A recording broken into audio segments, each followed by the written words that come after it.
Ok, podemos falar do Erasmo e dos humanistas? Eu já disse antes que humanistas não tinha o sentido que tem hoje. Quando a gente fala nos humanistas, eram pessoas que estudavam as humanidades.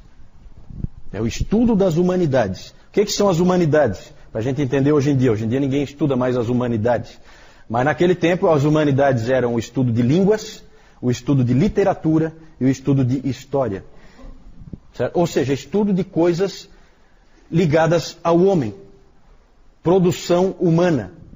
A linguagem, a história, são coisas humanas. Quando você estudava, por exemplo, alguma coisa do mundo natural, aí já é encarado como uma coisa divina, porque foi Deus que criou. Mas aqui, línguas, história, literatura, uma produção literária, era considerado produção humana, e quem estudava isso estava estudando humanidades. Não tem o sentido que tem hoje, né? Humanista é aquele cara que só pensa no homem e que o homem é o centro do universo, né? Não é esse o sentido, tá? Não confundam. Esses humanistas também se preocupavam em reformar a igreja. E também se preocupavam em recuperar a Bíblia. O maior dos humanistas foi Erasmo de Roterdã.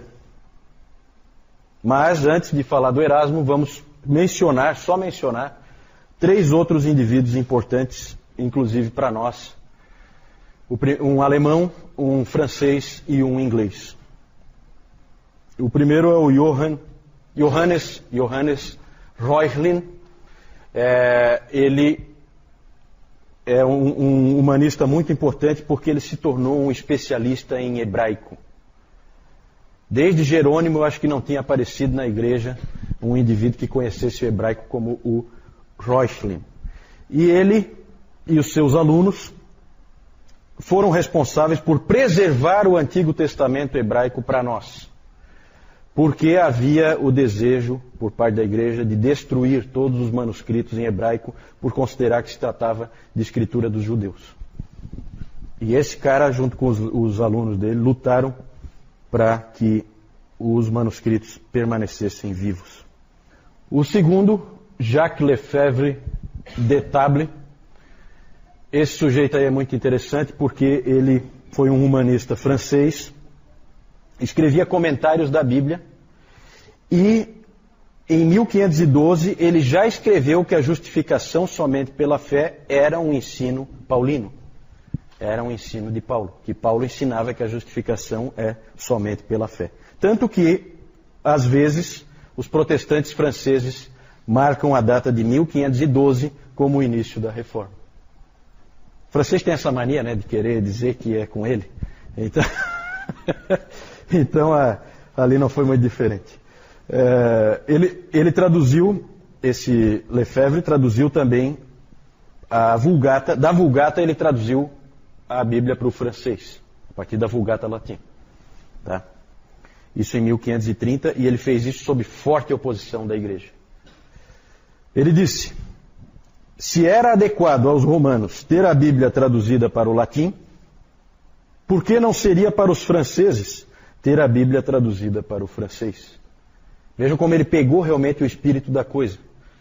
Né? Quando nós falamos do Jerônimo, nós já dissemos que o Jerônimo não tinha a intenção de aprisionar a palavra dentro do latim. Ele queria colocar a palavra na mão do povo, porque nessa época se falava latim. E o Lefebvre percebeu isso bem. Ele sofreu duras críticas da igreja, dizendo que colocar as escrituras na mão do povo é altamente perigoso, porque todo tipo de heresias vão surgir dali. A resposta dele: não são as pessoas simples que leem a Bíblia que produzem as heresias. São os intelectuais que leem o latim que constroem cada uma delas. Que verdade, né? Não é o povo comum que produz heresias, é sempre um espertalhãozão lá de uma universidade ou de um seminário ou de um púlpito famoso que traz heresias à tona. Esse sujeito é muito interessante porque já como um senhor já muito idoso, já lá dos seus 80 anos, ele encontrou com o Calvino. O Calvino e o Farel foram lá encontrar com ele e foram muito influenciados por ele. Né? Tiveram provavelmente boas conversas entre irmãos. O Lefebvre já era um senhor idoso e os dois eram jovens, lá dos seus 20 e tantos anos, né? Vejam que ele nasceu em 1450, o Calvino só vai nascer em 1509. Então, quando Calvino nasceu, esse homem já tinha 60 anos. Então, era realmente dois jovens indo falar já com um ancião, né? John Colet, inglês, foi muito importante esse sujeito para fortalecer o estudo do grego. Ele disse uma frase, ele fez algumas palestras em Oxford, e lá ele disse o seguinte: sem o grego nós não somos nada. E aquilo tocou muita gente, inclusive o Erasmo. Certo? Então aí começa um retorno às línguas originais da palavra. Isso não é pouca coisa, tá, gente? A palavra nessa época estava aprisionada dentro da Vulgata Latina. Esse retorno é fundamental para que você tenha a sua Bíblia em português aí na mão hoje. Certo? Vamos falar do Erasmo. Não é aquele amigo do Roberto, né? É o Erasmo de Roterdã. Essa foi brava, né? Como é que eu fui dizer uma coisa assim, né? Depois eu corto na gravação. O Roterdã na Holanda, certo? Roterdã é uma grande cidade portuária, se não me engano, na Holanda. Esse indivíduo, Erasmo, estudou o grego. Desidério Erasmo. Erasmo é o sobrenome dele, né? Ele estudou o grego seriamente e tornou-se o maior especialista em grego que havia em toda a Europa. Ele tinha sido um monge agostiniano, mas ele não se dava muito bem com a vida de monge. Então ele foi autorizado pelo Papa a sair e se tornar um estudioso, né, à parte. Ele deixou então o monastério e se tornou um estudioso. Sua maior obra foi a edição crítica do Novo Testamento. Ele comparou manuscritos antigos em grego com o conhecimento que ele tinha. Ninguém tinha o conhecimento que ele tinha. E ele então produziu uma versão que ele considerava a mais fiel do Novo Testamento. Porque essa é a época em que surge a crítica textual, a avaliação de manuscritos. Várias fraudes foram desmascaradas nessa época, por outros indivíduos que eu não vou entrar, né? Mas uma fraude grande que tinha da Igreja Católica, que dizia que toda uma região ali da Itália tinha sido dada pelo Constantino para o Papa, tinha um documento, e o Papa sempre apresentava: isso aqui tudo é meu, certo? Poder temporal, né?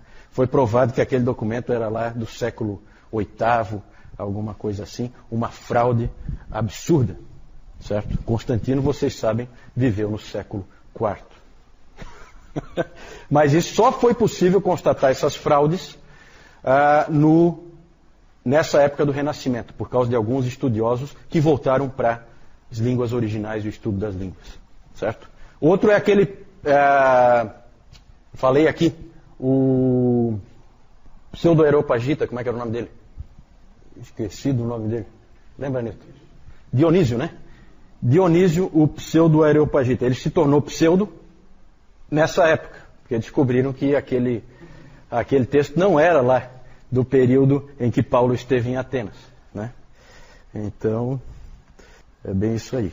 O B.B. Warfield, ele disse que todos nós somos devedores a Reuchlin e a Erasmo, porque o legado deles para nós foi a palavra de Deus. Vejam que interessante essa frase do Warfield. Eles deixaram para nós a palavra de Deus, né? Mesmo eles são considerados, esses humanistas são considerados reformadores, porque eles queriam reforma, mas eles não são considerados protestantes, porque eles nunca deixaram a Igreja Católica Romana. Até por causa do período em que eles morreram, tá vendo? Eles morreram ali no período da turbulência. Então eles pegam um período ali de transição, né?